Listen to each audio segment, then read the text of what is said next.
વાલિયામાં જિલ્લા પંચાયત સભ્યએ 10 દિવસમાં આરોગ્ય કેન્દ્રનું શિફ્ટિંગ નહીં થાય તો તાળાબંધીની ચીમકી આપી છે। વાલિયા તાલુકામાં એક સામૂહિક આરોગ્ય કેન્દ્ર આવેલું છે, જ્યારે તેના નેજા હેઠળ 4 પ્રાથમિક આરોગ્ય કેન્દ્ર અને 30 આયુષ્યમાન આરોગ્ય મંદિર પણ આવેલા છે,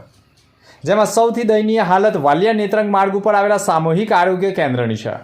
ડોક્ટર અને સ્ટાફ સહિત સારવાર માટે આવતા દર્દીઓ જીવના જોખમે સારવાર મેળવી રહ્યા છે।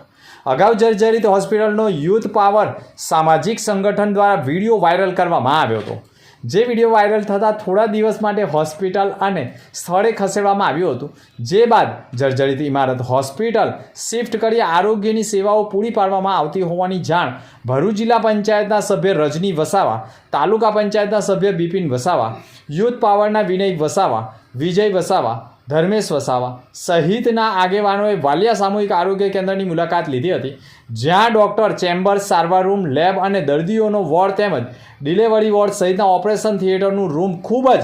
જર્જરિત હોવાનું ધ્યાને આવતા જ સાધનો પણ ધૂળ ખાતા હોય તેવું નજરે પડતા તાત્કાલિક આરોગ્ય કેન્દ્ર 10 દિવસમાં શિફ્ટિંગ નહીં કરવામાં આવે તો આવનાર સમયમાં ઉગ્ર આંદોલનની ચીમકી સાથે તાળાબંધીની ચીમકી આપી દીધી છે। હું રજની વસાવા, ભરૂચ જિલ્લા પંચાયત સભ્યશ્રી, અને મારી સાથે વાલિયા તાલુકા પંચાયતના સભ્યશ્રીઓ છે। આજે અમે 4 મહિના અગાઉ જે સરકારી દવાખાનાની પરિસ્થિતિને લઈને વિડીયો બનાવીને તંત્રને આંખ ખોલાવી હતી, તો થોડા દિવસ બંધ કરીને એ લોકોએ ફરી ચાલુ કર્યું હતું। તો અત્યારે અમે પાછા ફરી વિઝિટ માટે આવ્યા છે, ત્યારે અમે એની હાલત જોઈ તો એટલી બદતર હાલત છે દવાખાનાની। તો અમે અંદર જોયું તો ડિલિવરીવાળો જે વિભાગ છે મહિલાઓની ડિલિવરી માટે, તો એ વિભાગમાં બી એટલી ખરાબ ગંદકી છે, ઉપર સ્લેબ પડી જાય એવી હાલત છે ને ગંદકીનું સામ્રાજ્ય તો તમે જોઈ શકો નહીં એમ એટલું ખરાબ હાલત છે। અને જે બાંધકામ બી એકદમ તૂટવા આવી રહેલું છે। પહેલાં તો દર્દીને આપણે બચાવવા કરતાં વાલિયા આરોગ્ય સામૂહિક કેન્દ્ર જે છે એમાં ડૉક્ટરો અને સ્ટાફને બચાવવા જરૂરી છે, કેમ કે સ્ટાફ બચારો 24 કલાક અંદર રહે છે અને